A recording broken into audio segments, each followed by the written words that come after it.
market. Because look, between 9 a.m. and 11, that's prime time for me, baby. Yep. If you ain't about what I'm about, yep, you can go somewhere with that. Man, amen to that, man. So boom, boom, boom, boom, boom, boom, boom, boom, boom, boom, boom, boom, boom, boom. And it feels so good to be back. I feel like somebody's been messing with my mic. Shorty crunk.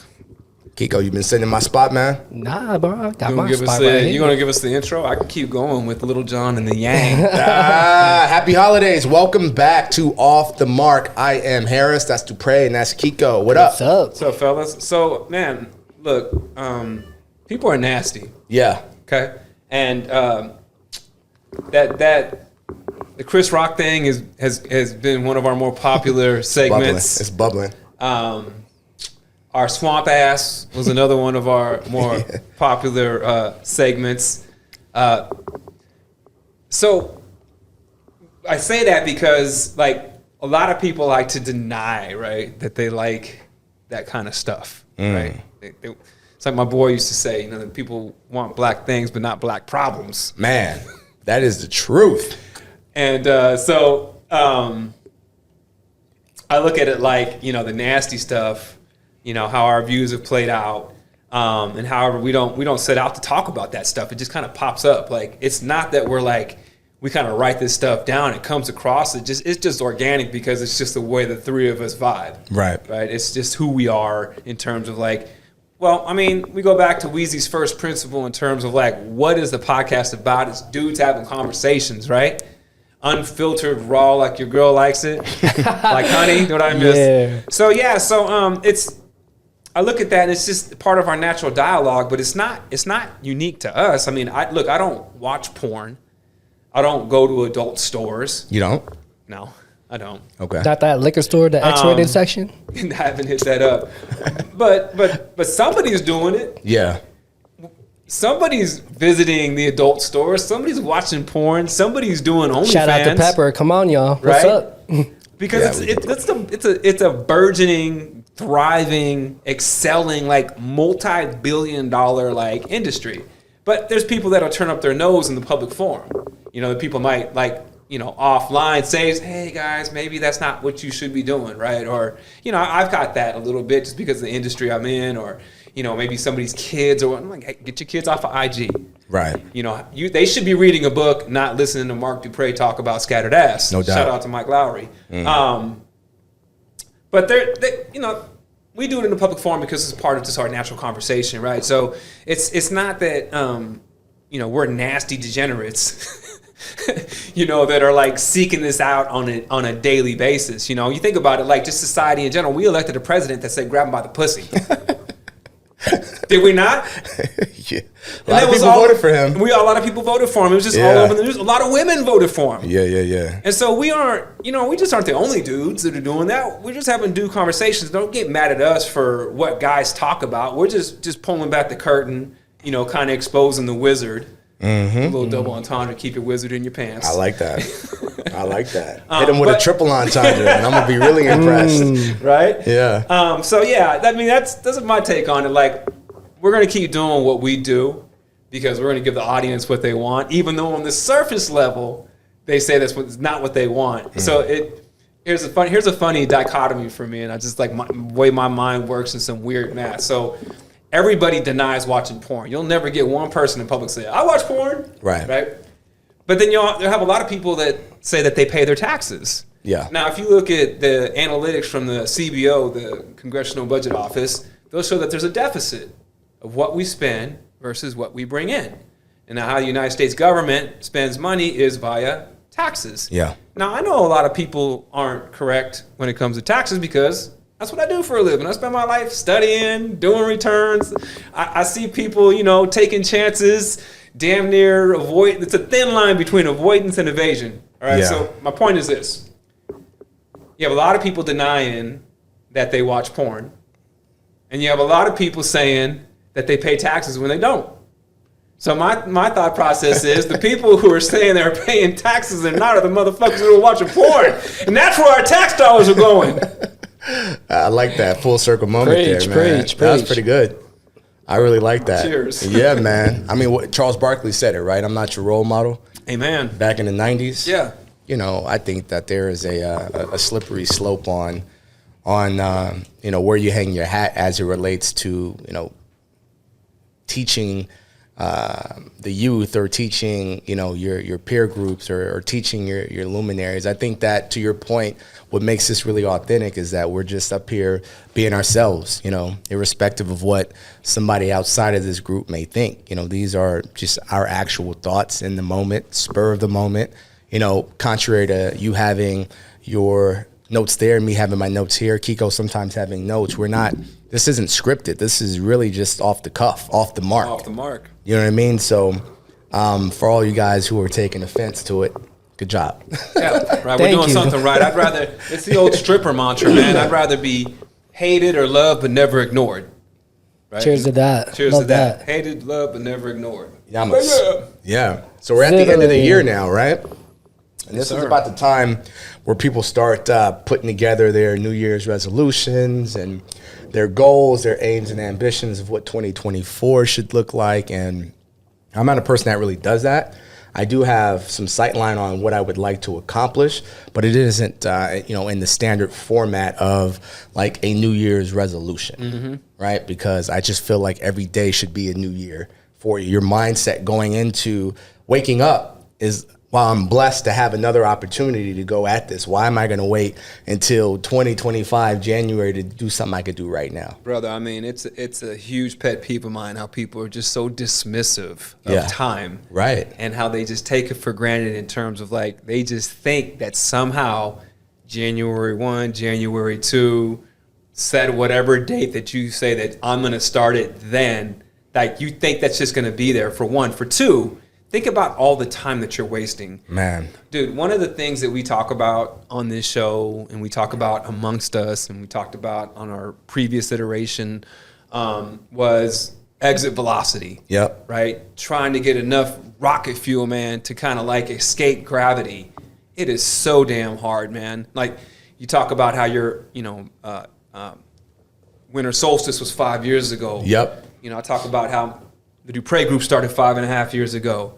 It was hard. Like, I'm sure it was hard for you. Yeah. Right? It's not easy. And it doesn't get any easier, like, the longer you wait. So, like, man, I started mine, like, whenever, right? It's a new day. Each day is like a new opportunity to, like, improve yourself, right? You're either getting better or you're getting worse on a daily basis. Facts. Right? It's all about incremental, like, improvements. So, if you were struggling, for instance, the only thing I wanted for Christmas was a new hyperwear weight vest. I love that. That's all I wanted for Christmas, because I felt like I needed to get better in the gym, for one, and for two, I needed to let suckers know that they couldn't phase me.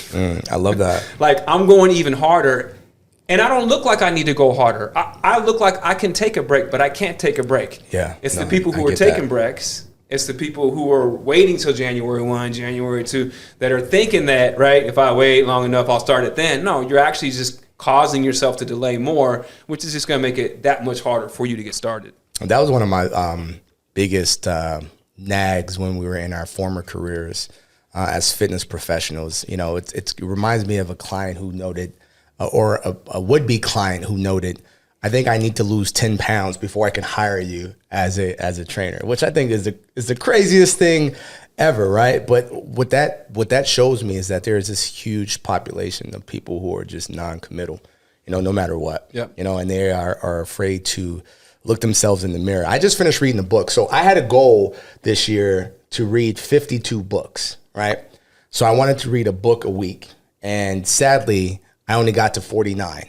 But I just finished reading Chasing Daylight by Eugene O'Kelly. And he was you know, he was the previous CEO and chairman of one of the largest accounting firms, right, KPMG, and he was 53, right, top of his game, and was diagnosed with brain cancer and given 3 months to live.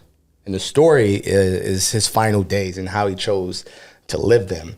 And man, that was some eye-opening shit.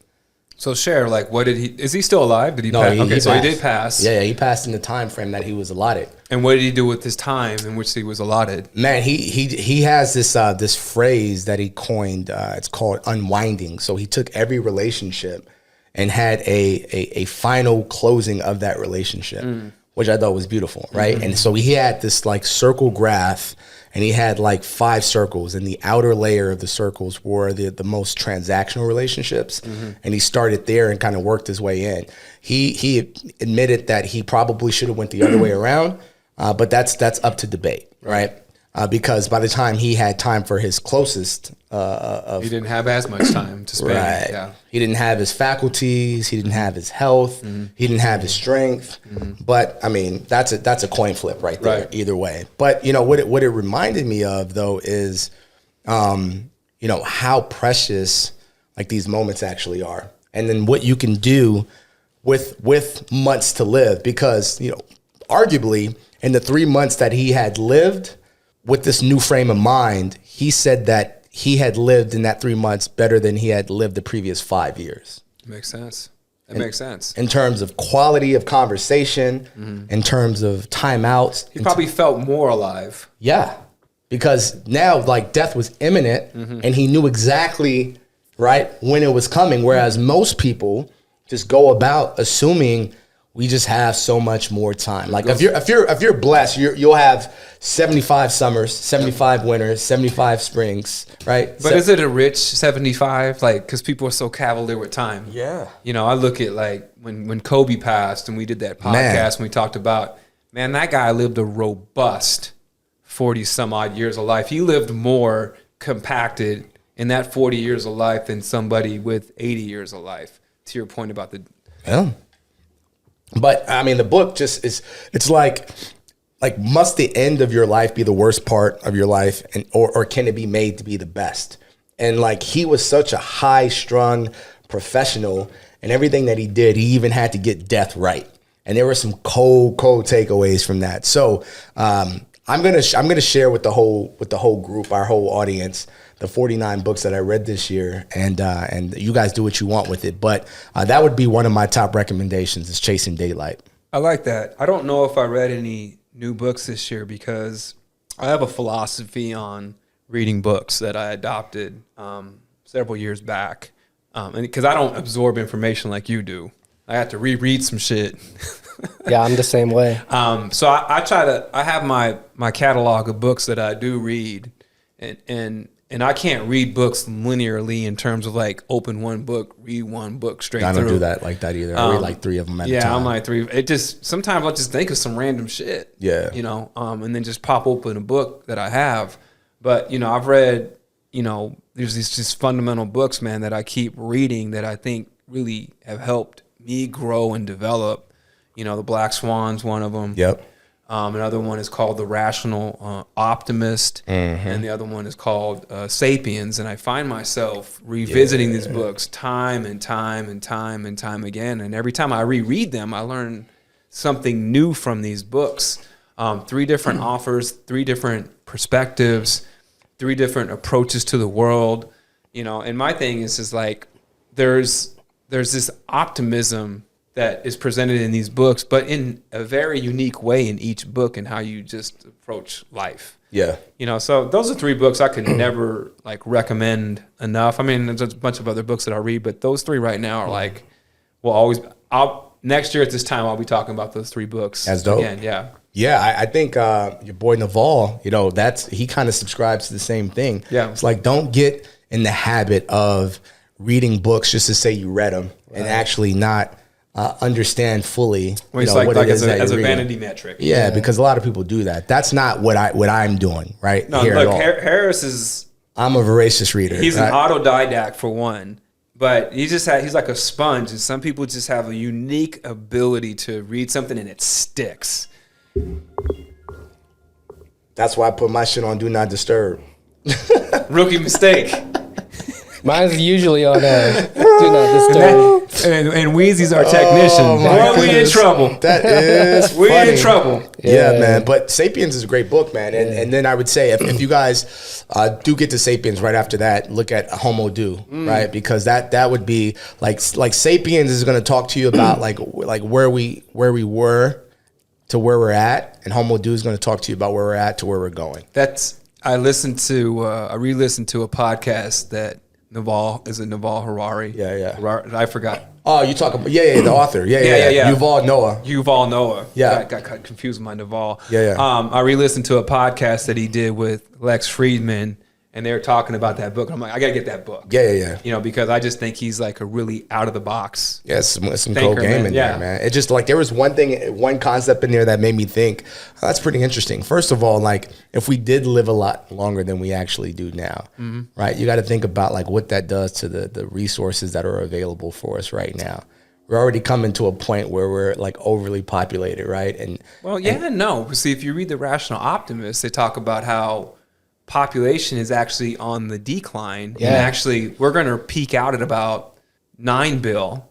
And eventually, we're going to start to recede from that number, for one. For two, you know, I have so much faith in technology that we're able to, you know, mass produce enough resources using as minimal, of the, I don't know how to say this, how we're able to convert energy, right?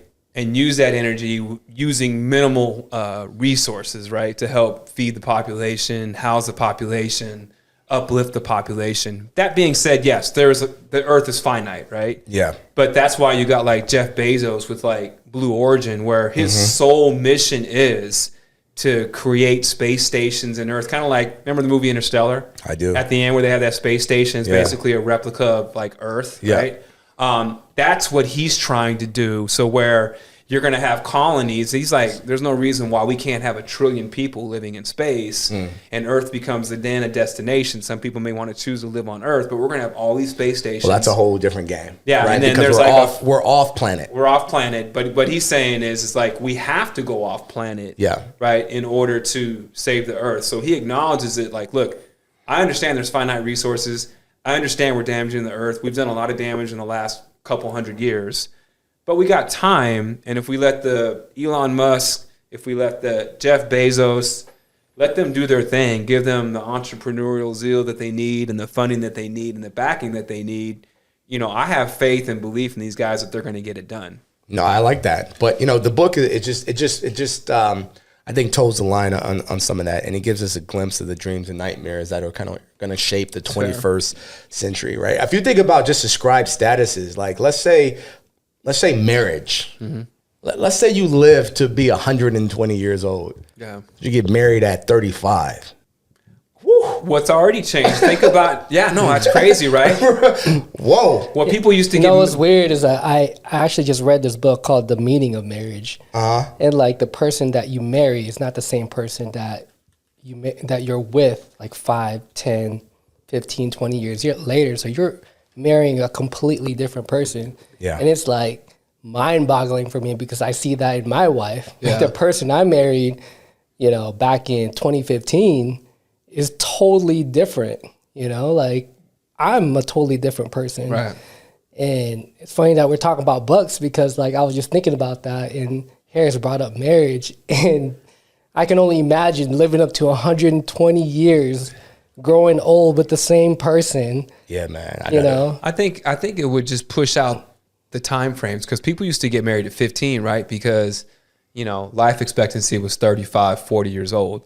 And then as life expectancy has increased, I think, you know, people are getting married at a later date. To your point, I think when 120, 130, 140, 150 becomes the norm, you know, people just get married, you know, at 40, 50, 60, 70, you know, or 80. This is interesting, man. It is. That's a fascinating concept. Right. And then you think about like how like certain religions are going to handle genetic engineering, and you think about Silicon Valley right now and the power that they actually have, right? And how people are so like subscribed to their gadgets, like in the sense that almost is like a new religion in and of itself, right? So the book, it just like, it kind of like teeters on all of these like fascinating concepts that you maybe have never thought about, you know, living the day-to-day life. So that's all I'll say about that. Definitely get those books. Homo Do, D-E-U-S. Homo Do. Yep. That's on my list. Yep. For Sharon. Yeah, no doubt. And then Weezy, you got that marriage book, and has it helped you in terms of your insight? Has it helped you in terms of how you approach your marriage? Yeah, definitely, because you're not talking to the same person. And what's the name of that book again? The Meaning of Marriage. Meaning of Marriage. Yeah. Okay. So That and another book I just started is called The Inner Work. Okay. So And what's that about? working on yourself. It's working on yourself. It's like a Yeah. self-help type of book. Exactly. And how has that impacted you? How has that helped you? I'm on chapter 1, so I'll Yeah, tell chapter you. one. I'll All tell right, you next right on. episode.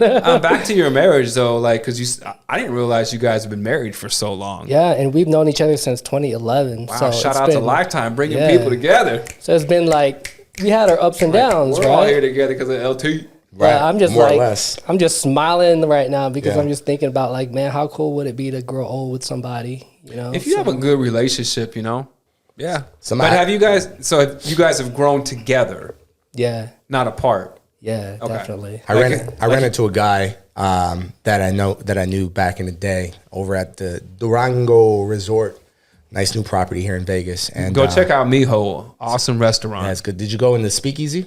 Did you I guys? did not go. Why not? We just ran to Miho and got out. I'm old, man. Yeah, I know. You still should have went in though. I ain't got 'cause that. I ain't got that vibrancy. It's you right, got. right when you exit. It's right to the left. I didn't even know there was a speakeasy. I'm like, Yeah. I don't. Speakeasies ain't been around in you- my world you- since 1920s and shit. Like some You had a good time bootleg though. type shit. You had a good time. I love the restaurant. It was awesome. The food was good. Food was great. Because I was debating between that and Nico, the steakhouse. Yeah, I didn't. So You know, I'll it was check one that of our out. first foray, and we wanted to get into a good Mexican restaurant, especially after the debacle at Red Rock Station with Yeah. Leoncito, whatever it is. That happened? place is garbage. Oh, is it bad? They offered me free food, like to come back. I was like, I wouldn't take free Yeah, food. I'd rather go yeah. pay somewhere else. That's crazy. Yeah, that's but how I bad ran it was. into a guy there, and I thought like they had the perfect template for what a marriage should look like. And come to find out, they are no longer married, right? So he's telling me about kind of what happened through the process of their decision to go awry and become divorced. And then we were just talking like, you know, off the mark about, you know, why I'm not married yet, right? And he's like, listen, unless you actually want to have kids, don't get married. I agree. And I just wanted to know, like, what were your thoughts about that? What were you guys' thoughts about that? I agree 100% because I mean, I think you know we're still stuck in this. Okay, the Industrial Revolution changed everything, right? Got us off the farms. Yep. But I mean, you're talking about a million years of evolution where we were like this communal, tribal, did everything as a small knit group of people, and I think we're still kind of working through that as we evolve. So my point is, I think that we still have this concept of marriage, like pre-industrial revolution. Like we need the wife to be at home, to rear the kids, to milk the cows, right? Right. As an adjunct support system for the man and the family. To me, those dynamics don't exist anymore. We live in we're urbanized.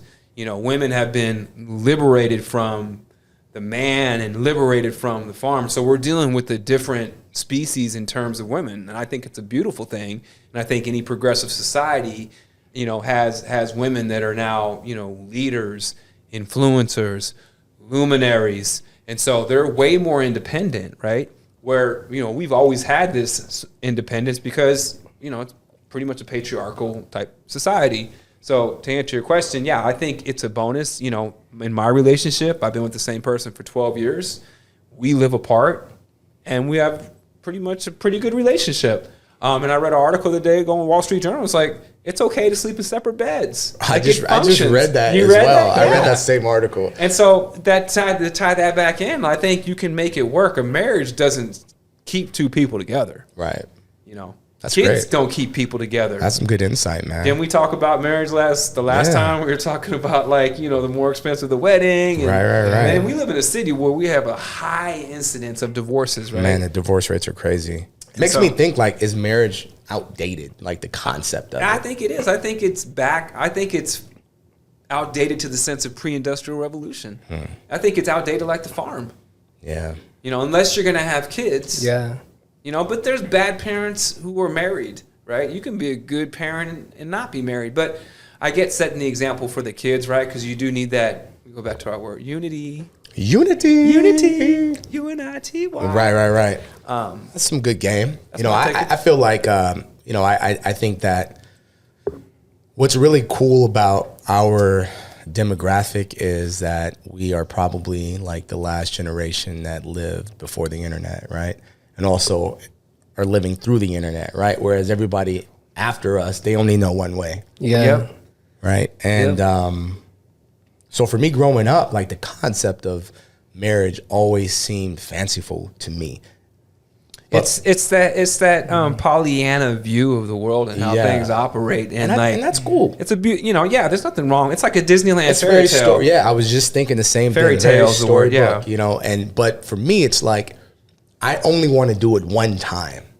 You know what I mean? Yeah. I can't. I don't understand the guys that do it and the gals that do it 3-4 times. I don't think people intend to do that. Maybe they're trying to do it because maybe they feel guilty how the last relationship ended, and they're just trying to make up for it. Yeah. But then there's people who are just addicted to stuff, and so they're just like serial marriage people. I don't know. But I would say that population's pretty small, though, right? Yeah. So let me ask you a question. Would you and Sam be married if you didn't have kids?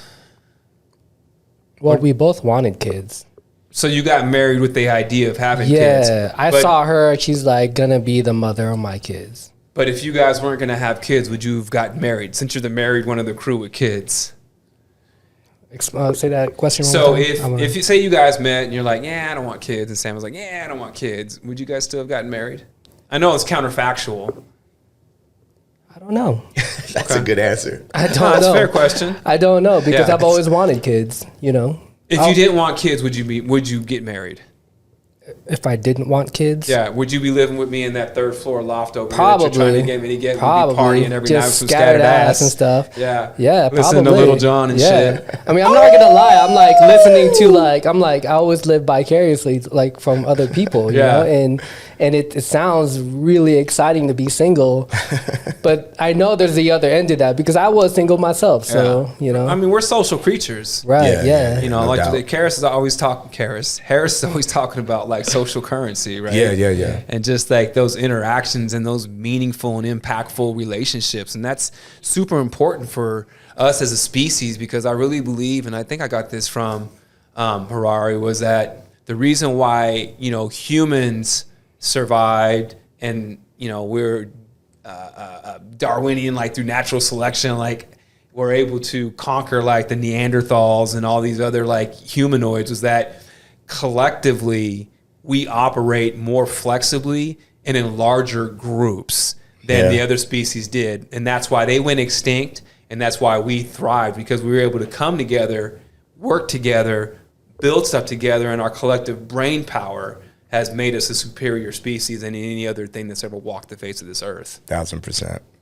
So, but you mentioned the internet, and I, actually was one of my, Yeah, I just think how cool is that? Because all right, so this is my thing. Back in the day, my mother would be like, son, if you're bored, you should go to the library and read a book, which would that was the thing that set me off. Mm-hmm. That was akin to calling me out of my name back in the day because I don't want to go to the library. I ain't trying to read no books. Right. The irony of it is I'm at the library once a week reading books today. But I'm the same person. Yeah. And I often wonder, if I would have been a voracious reader earlier, would I still be a voracious reader now?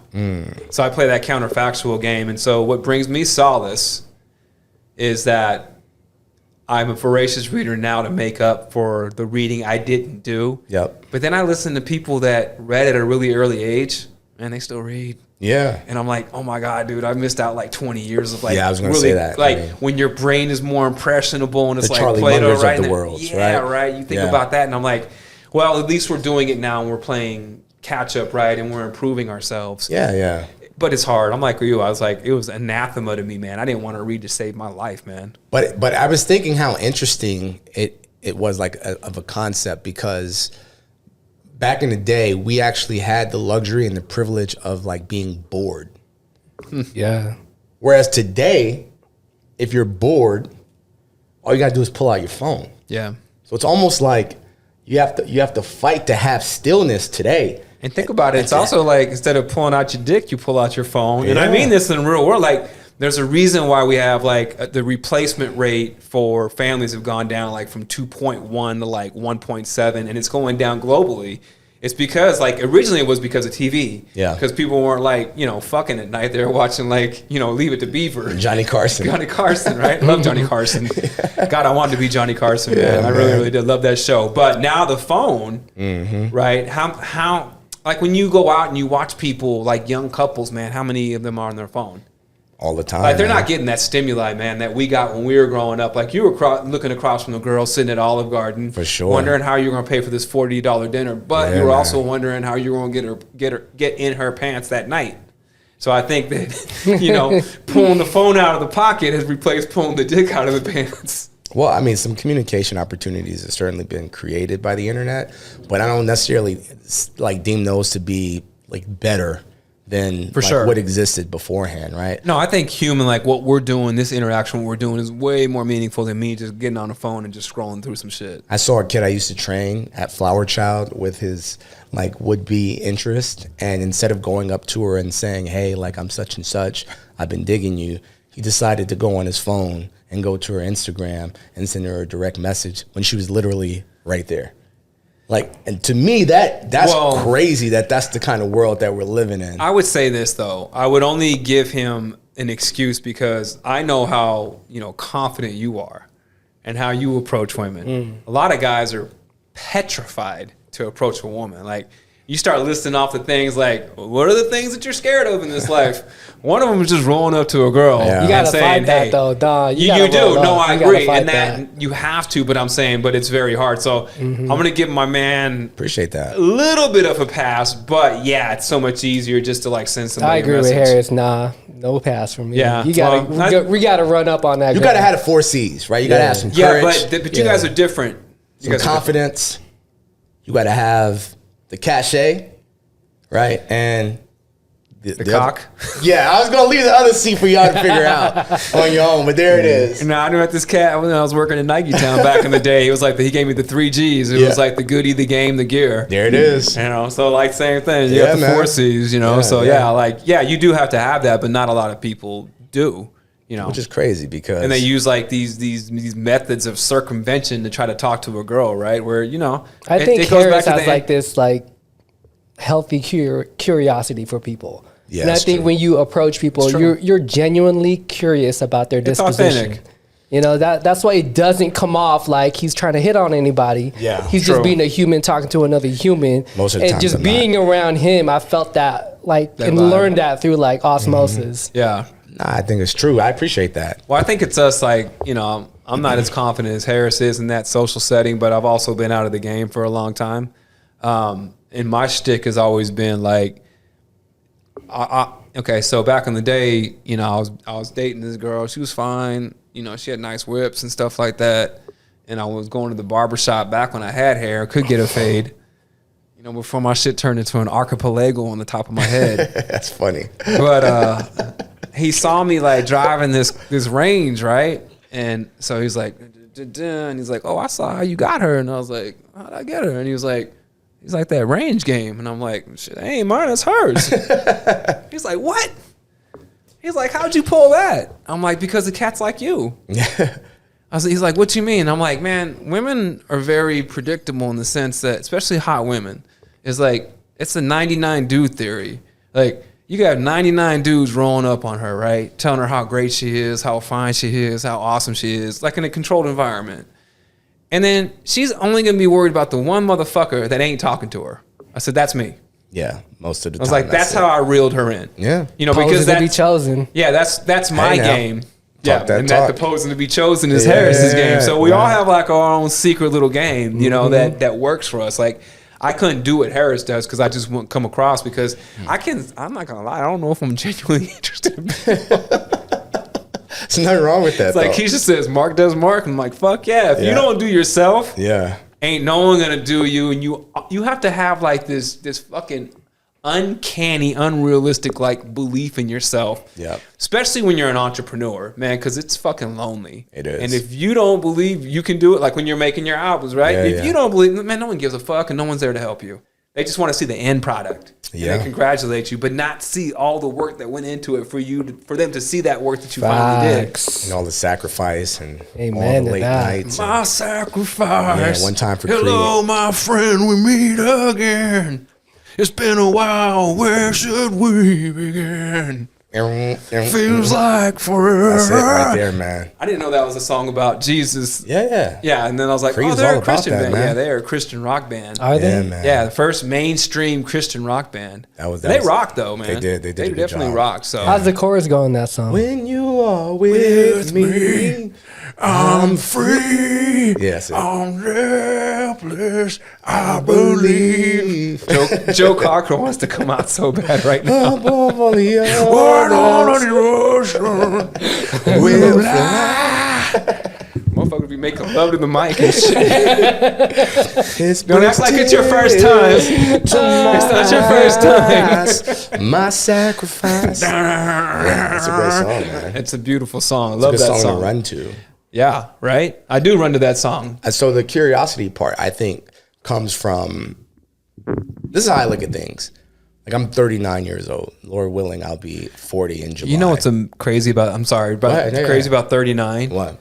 Malcolm X died at 39. Fuck. Martin Luther King died at 39. Che Guevara died at 39. Bro, you guy, too. tripping. Shit, all three of those dudes were assassinated at 39. Yeah, it's crazy. Red dot, motherfucker. Man, that was like straight fucking co-op, CIA, FBI, J. Edgar Hoover shit. Look that shit up. You know what it is, man. Yeah, anyways, but You know yeah, what it so we is. got to get you to 40, son. Yeah, we're going to get there. But if you know, die at and- 39, you're in good company. Hey, you know what? We're going to get there, man, because we got big plans for how we're going to go ahead and spend 40. But the point is, I look at every interaction as like it's taken me 39 years to meet you or to be in this environment where I had the opportunity to meet you. I would be doing myself a disservice if I didn't take an opportunity to extend a salutation. Now, where it goes from there is where it goes, but I don't have, right, a preset idea of what a hello should actually lead to. Right? Situational? Nah, it's always. Are you reading are you just like kind of reading the room, like the vibe of the person, Nah. and then you kind of like how does that work? I think for me, it's staying true to who I am. I'm a gregarious person. Like, you actually labeled me that 10, 12 years ago. Oh, that's right. I did like in Lifetime. You actually taught me that word. Yeah. actually. Gregarious. Yeah. I remember we were in a meeting with Yeah, BG, like in yeah. our Wednesday meetings. I Yeah. did say that. You're 100% right. Yeah. So, like, after I looked up that word, I was like, yeah, no, I actually am that. And I think at that point, because I had a label to define like my natural You know what I curiosity- said it was? What? This is just me bringing attention to myself because Yeah. I'm a whore. Yeah. Okay. But I think I said you had a gregarious whore mouth.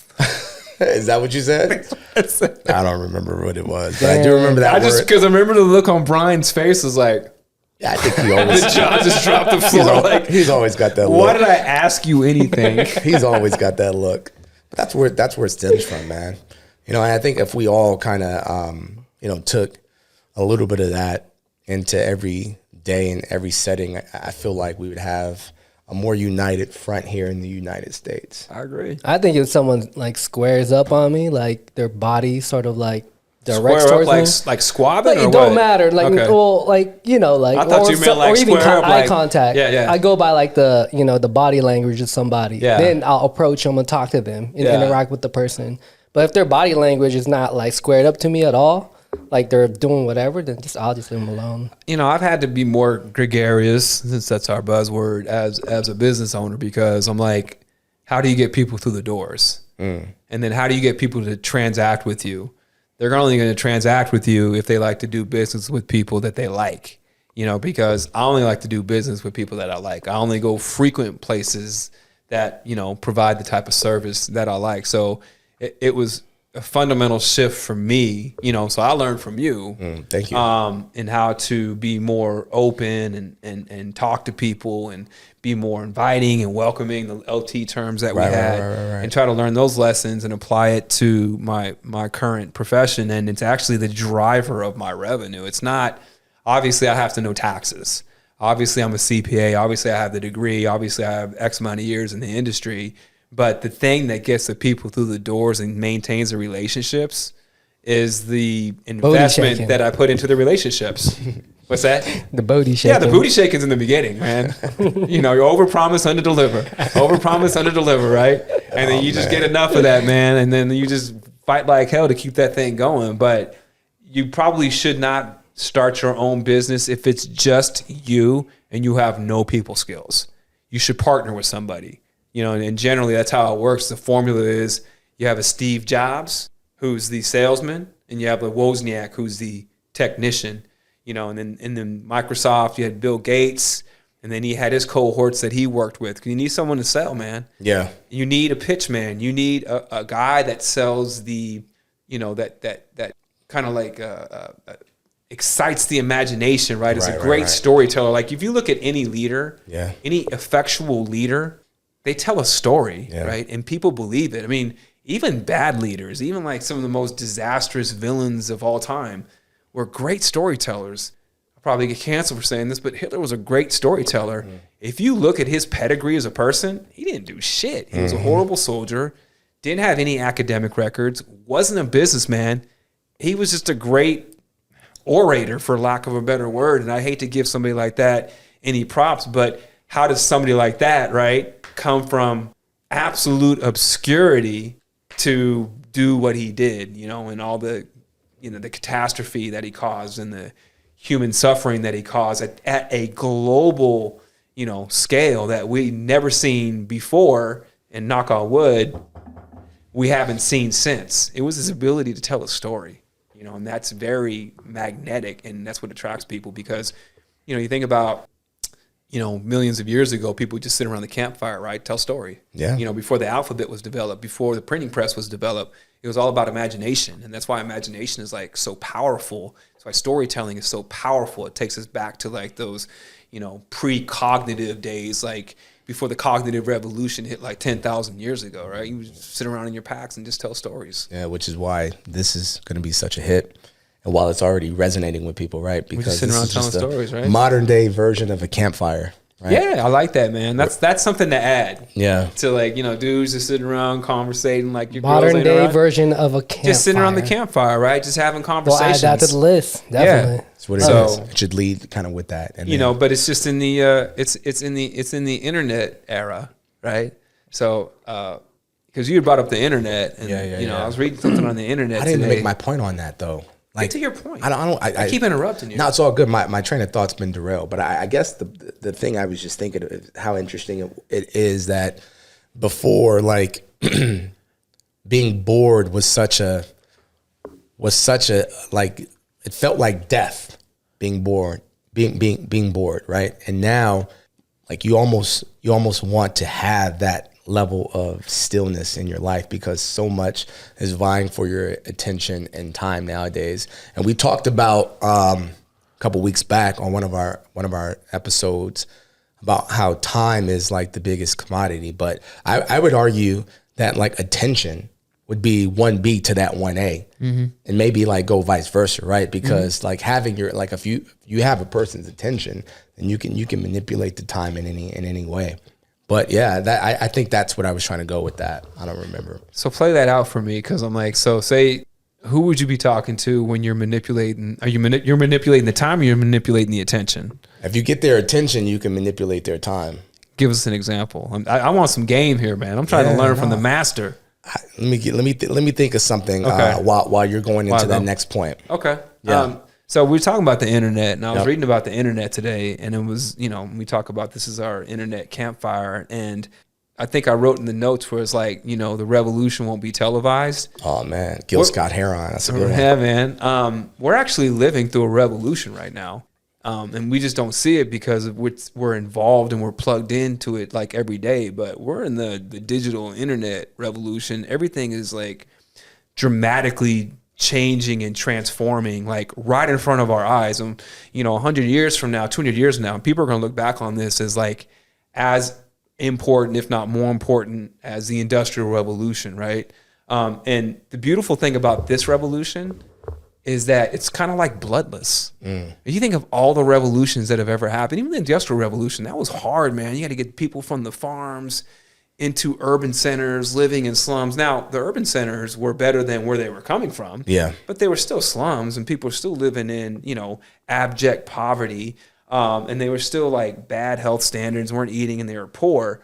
And there are a lot of people died in the process, right? When you went from that conversion of, farm life, agrarian life to industrial revolution, dealing with machines and the disease and the poverty, hygiene, all the people that died from that. And then like the imperialism and the empires that came about that, and all the people that are subjected to it, right? When, British was like, the sun never set on the British Empire, and they were like in China, they were in Burma, they were in India, they were all across the globe subjecting people, using the Industrial Revolution to like build their empire. We're now taking part of a revolution where it's like, no one has to leave anywhere. Yeah. You have access to multiverse of information right at the, tip of your fingers. Yep. You are watching a tectonic transformation of social, economic, political, education reform with very minimal violence. And I don't think people really appreciate that. If you look at the Cultural Revolution, like China employed in the 1960s because they wanted to get rid of the elites, they just was straight out just murdering like all the elites. They were murdering millions of people. You look at the Russian Revolution, millions of people murdered. You look at the French Revolution, they were just lopping people's heads off like it was free. Then the American Revolution, right? How did we extract ourselves from Britain? We had to go fight. Yeah. We had to shed some blood. Now we just don't have to do that, So, we're watching this world where things are being dematerialized. It's being disaggregated. It's being atomized. I look at just me as an entrepreneur, like the barriers of entry came down dramatically where, no doubt, say 25 years ago, if I wanted to start my own CPA business, the cost of capital would have been 30x what it was prior to me starting this in 2018. Why? I would have needed a building. Yep. I would have needed a room that had an IT infrastructure. And you remember those big old mainframes and stuff like that, right? I would have needed file rooms for red robes and paperwork and stuff like that because everything was all in the physical world. So there was a lot of friction. I would have had to hire an IT director. Now I'm just in the cloud. Yep. Right? I would have had to hire a staff, house the staff, have their furniture, buy them computers. We don't have to do none of that now. That's true. This revolution right now allows me to work from the comfort of my home if I want. Allows me to work from anywhere that I want, just at the touch of a fingertip, right? Because we operate in a spatial world where with AI and with software and with cloud-based computing, I can do whatever I want, whenever I want. And I think we're going to continue to see this trend because now it's we talk about what's the most valuable commodity besides time? Ideas. Ideas are the new currency. So ideas are just information and just service. So we're seeing this tectonic shift because of the internet that we're living in right now. That's a great point. So it would be 1A time, 1B attention, 1C ideas, right? And it's much more important to learn to manage your attention rather than your time. I mean, you can't control time, right? It's going to pass no matter what you're doing. Yep. You could be asleep, time's going, right? You could be working on this, time's going, no matter what. You can't control time, but you can control your attention. And if you pay attention to the things that, you're working on, you're going to accomplish them a whole lot faster and get to where you're going to want to be. Yeah. And, go get it before it get got. Go get it before it get got. It always goes back to that. Because it's going to get got. It's going to get got. And no matter what. Yeah, I love that, man. And so, this revolution that we're a part of, this nonviolence that we're experiencing, even though you watch the news, it makes it seem like the world's on fire and everybody's killing everybody. Well, it's got to be salacious to sell advertisement. Amen. Right? Yeah, for sure. But if you think about it, man, it's you don't have to worry about a Mongolian horde, right? Being led by Genghis Khan, right? Yeah. Raiding your village at night and taking your women and taking your kids. Right. We're able to go to sleep at night wherever we want, anywhere in the world, right? Set up shop wherever we want, with a roof over our head, and go to sleep in relative peace. Now, that doesn't mean that we've eradicated violence. That doesn't mean there isn't people suffering around the world. But because of the internet, man, and this digital revolution, it has brought so many people out of poverty. Yeah. It has empowered so many people because of the information that's at your fingertips as long as you have a device that you can plug into. And there's, billions of cell phones now available in the world. There's laptops that people have access to that's uplifting people out. Now, as a byproduct of that, we're going to get like more Einsteins. We're going to get more Steve Jobs. We're going to get more of these high IQ thinkers that never had a chance or nobody was ever going to see before, right?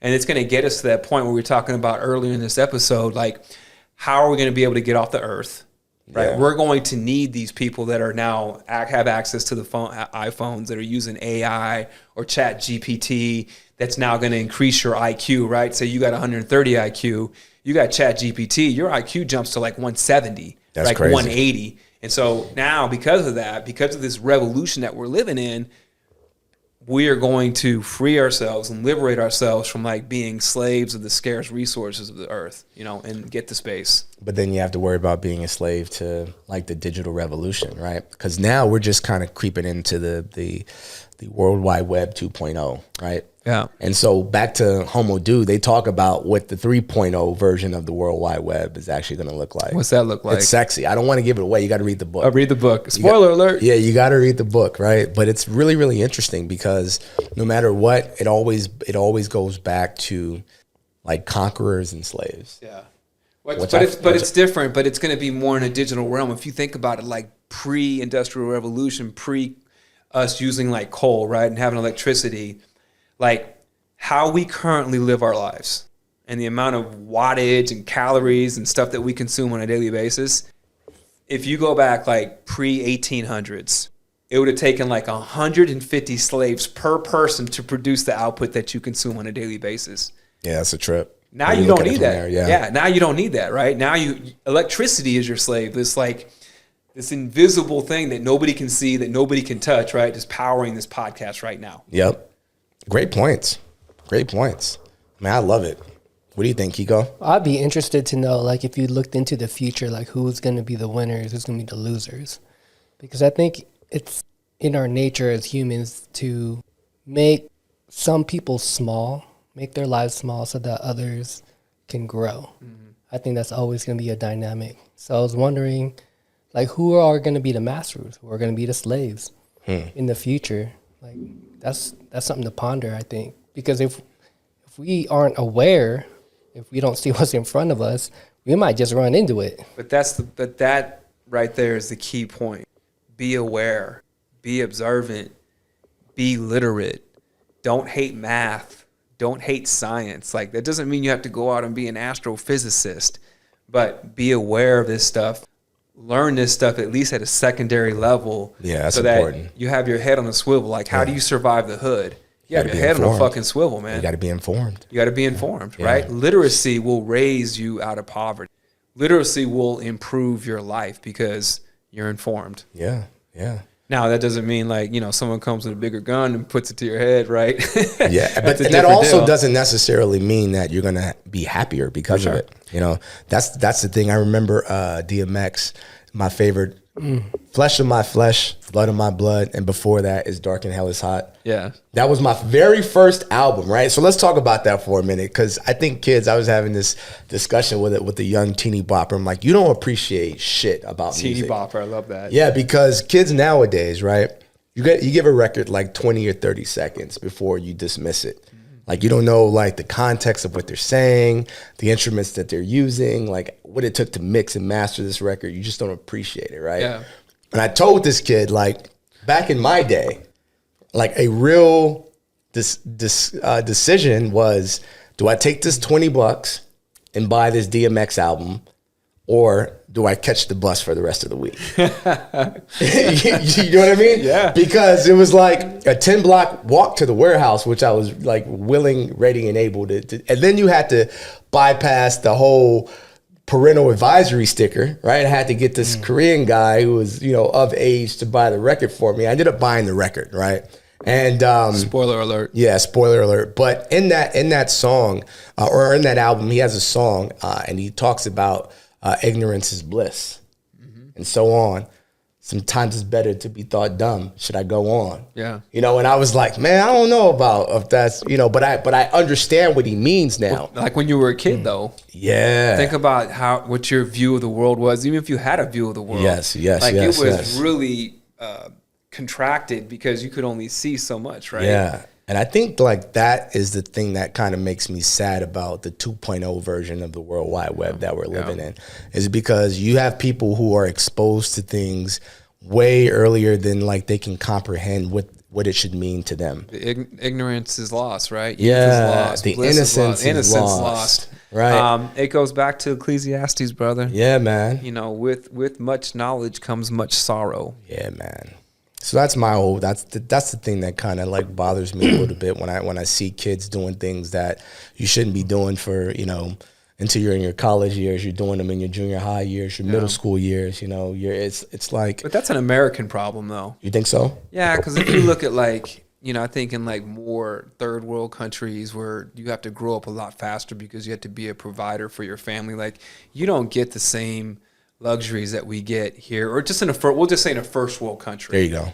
But most people don't live in a first world type of setting, you know, and so they have to be adults a lot sooner. You know, you think about like in Africa, man, you see kids running around with like semi-automatic weapons and stuff at 12 and 13 years old. Like their innocence was lost a long time. But I agree with you, though. I mean, I look back and I'm like, man, if I could go back to my 12-year-old self and see what that would be like and just think about how I viewed the world and how peaceful and harmonic things were. And you didn't worry about any of the big picture stuff, right? Scarce resources. Man. You know, you didn't worry about having to like pay the bills. Man. You didn't really know anything about like crazy relationships, like what you were going through, what I'm going through. None of those crazy dynamics, man. Your whole thing was, how am I going to have fun that day? Yeah. That's it. You didn't have to worry about putting food on the table, none of that stuff. How do you protect that, though, right?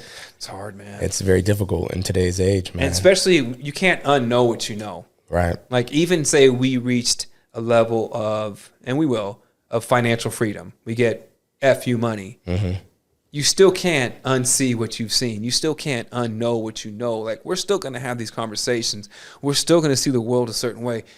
All three of us are still going to want to learn and develop and grow because, you know, once you learn something, it just opens up a whole new multiverse of other things that you don't know. It's true. And you just, it's like this unwinding like paradox, man. You're always going to keep stumbling into something you don't know. We're curious, creative, inventive people by nature, but you're only those things if you want to continue to learn to grow. Yeah. And you know, it's interesting that you bring that point up because I was thinking about that on the way over here. It's like with the end of the year, what I've realized is that what got me here isn't going to get me there. Mm-hmm.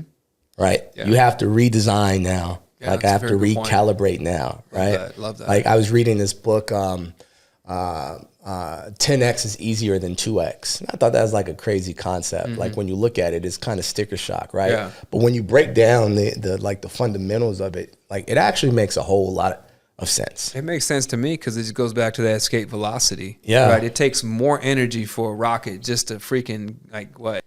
Just be able to like escape lift off the earth, right? Than it does for it to get to the moon or something like that. Yeah, you know? yeah. So that from that standpoint, from a physics standpoint, it makes sense. Yeah, and so I think that, you know, to your point, we will get to the freedom of money. I think that we've gotten to the point where the freedom of time is there, which is great, right? Yes. But then you got to think freedom of relationship, freedom of purpose, you know, things like that, right? What I've realized is now I worked so hard to have the freedom of time, right? Yep. And that can be a blessing and a curse.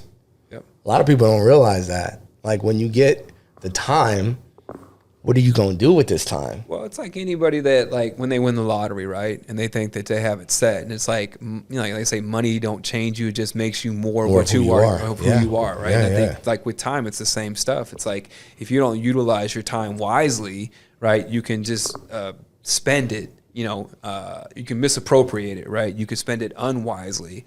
You're not that cat. No, I'm not that cat at all. But you're the 52 books in a year cat. Yeah, but I just, you know, what I want you guys to take away from this is that this part of the segment is that like whatever got you here is not going to get you there. wherever that proverbial there actually is. Know that you got to go back and do things totally different. You got to redesign your entire approach. Your campaigns got to be different. You got to reinvent yourself. To point for you getting the Christmas gift of wanting a new weight vest, it's not because I need to be in better shape. It's because I can be in better shape. Yeah, it's always 10 years from now for me. Yeah. It's always 10 years from now. Like the stuff that I do now, hopefully I get the opportunity to live another 10 years. But if I have that mindset that I'm constantly in a state of improvement, you know, because I'm thinking like, what are the micro things I can do today to improve and make myself better at 60, you know, make myself better at 70. So to me, it's always like this strategic plan. Like you guys have your strategic plan, but to your point, you got to reinvent yourself. You know, if you can't continue to do what got you here, you got to keep employing new methods because it's mandatory. Otherwise, you're going to get got if you keep doing the same thing. It's mandatory, man. So I'm glad you earlier you mentioned DMX because I actually saved this video. Did you? It's DMX. He had a conversation with God, so I'll go ahead and play it for y'all. Okay. That's you write all of your songs. All of my lyrics. I wouldn't be able to call myself an artist if I didn't write. This is a conversation with the Lord. I really need to talk to you, Lord. Since the last time we talked, the walk has been hard. Now I know you haven't left me, but I feel like I'm alone. I'm a big boy now, but I'm still not grown. I'm still going through it, pain and the hurt, soaking up trouble like rain in the dirt. And I know only I can stop the pain with just a mention of my Savior's name. In the name of Jesus, devil, I rebuke you for what I go through and trying to make me do what I used to. But all that stops right here. As long as the Lord's in my life, I will have no fear. I will know no pain from the light to the dark. I will know no shame, spit it right from the heart, because it's right from the start that you held me down and ain't nothing they can tell me now. Lord, give me a sign. Man, I think right there, man. I think we that is it. One wrap of the that greatest. thing up right there. You need to follow up on that. Well, hey, man, think about it and go get it. Before it gets got. Before it gets got, we'll see you guys in 2024. Thanks for rocking with us in 2023. Happy New Year. Peace. Peace. Harris, you were on fire today, dog. Yeah, thank you. Oh, I loved it. Yeah, we were all on fire, which is good. Love it. No, I liked it. You were just, very, very lucid and, just a lot of valuable stuff that you were spitting today. I appreciate that. Good stuff, man. Yeah, that makes me feel good. Thank you. Yeah, and that was a great episode, man. That was always my conception of you, though. Even, no matter what the iterations we were trying to do, I'm like, Harris has got to be the lead. Okay. You're very well spoken. Like, you just know how to arrange words, man. You're a true lyricist. Oh, I appreciate that, man. It's one of those things where I feel like so honored to be able to do it with my brothers, because I feel like where we all kind of lag, the other person has a leg up on that area. 100%. We fill each other's holes, man. Which is really great, man. And that's such a rare thing, though. It is. Most people are fighting for the same dynamic. Yeah. You know what I mean? Yeah. 100%. I feel like we all have we're the same, but we all have different opinions as well. Different approaches, man. But we're trying to get to this. And the cool thing goals, is, man. We're just trying to. We have different and the cool approaches. thing is, it's not like we're all just married to our own opinions. You know what I mean? We're not old like that. We're not crusted to our own opinions. We grow. You hear other people out, and that's what I love about. Even your boy Lydell coming into the the comment section. That's just something to think about. You know what I mean? I hearken this to the championship Golden State Warriors when they had KD, right? If I'm KD, he's Steph Curry, you Klay Thompson. If any of us catch fire, if any of us catch fire, it's a problem for anybody, right? So it's one of them beautiful situations. The great thing for us is we ain't got no Draymond Green, so we're gonna keep this motherfucker rolling. Ain't nobody on this bitch playing Draymond, so we gonna be all right. Trying to get you guys had it tonight. Okay, nice. Yeah. We're going to Harlow on New Year's Eve. Okay, they got a special thing. You know. Yeah, they got that New Year's Eve. They got 2 dinner sets.